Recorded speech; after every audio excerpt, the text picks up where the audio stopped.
एक बहुत ही सुंदर भगवान की मूर्ति बनाने का ऑर्डर मिला और उस पत्थर के ऊपर उसने अपने छैनी हथौड़े से काम करना शुरू कर दिया। तो जैसे ही उसने पहला छैनी हथौड़ा चलाया, उस पत्थर में से बहुत जोर जोर से चीखने की, चिल्लाने की आवाजें आने लगी। मूर्तिकार ने उससे पूछा, क्यों भाई, ऐसे क्यों करो? कहता है कि छैनी हथौड़ा मत चलाओ, मुझे बहुत दर्द हो रहा है, मुझे बहुत दुख हो रहा है। मूर्तिकार दयावान था तो उसने उस पत्थर को अलग हटा दिया। उसने दूसरा पत्थर ढूंढा और उसके ऊपर फिर से छैनी हथौड़े से शेप देनी शुरू कर दी। इस पत्थर में से कोई आवाज नहीं आई। दर्द प्रोबेबली इस पत्थर को भी हो रहा था, लेकिन ये पत्थर चिल्ला नहीं रहा था, चीख नहीं रहा था। अंत में जब मूर्तिकार ने अपना काम खत्म किया, एक बहुत ही सुंदर भगवान की प्रतिमा निकल के आई और जिन लोगों ने इस मूर्तिकार को भगवान की मूर्ति बनाने के लिए रिक्वेस्ट करी थी, देख के बहुत तारीफ करी। बोला कि भाई, भगवान के पास हमें नारियल चढ़ाने के लिए, नारियल फोड़ने के लिए भी एक पत्थर की जरूरत है। मूर्तिकार ने उस पत्थर की तरफ देखा जिसपे छैनी हथौड़ा चलने में उसे बहुत दर्द हो रहा था। तो उसने कहा, भाई, ये पत्थर मेरे किसी काम का नहीं है, इस पत्थर को आप ले जा सकते हो। जिस पत्थर को दर्द नहीं हुआ और मूर्तिकार ने उसे एक बहुत सुंदर प्रतिमा का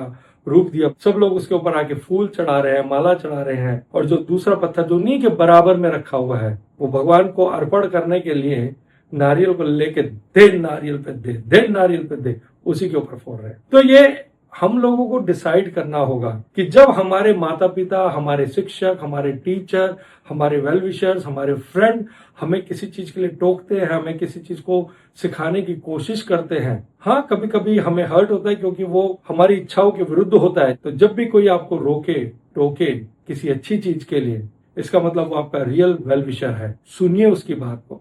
अगर आपको लाइफ में सचमुच में ग्रो करना है तो अपने कंफर्ट जोन से बाहर आना पड़ेगा। तो जो पत्थर छैनी हथौड़े की मार से डर गया, दुख होता है, वो कभी मूर्ति में बदल नहीं सकता।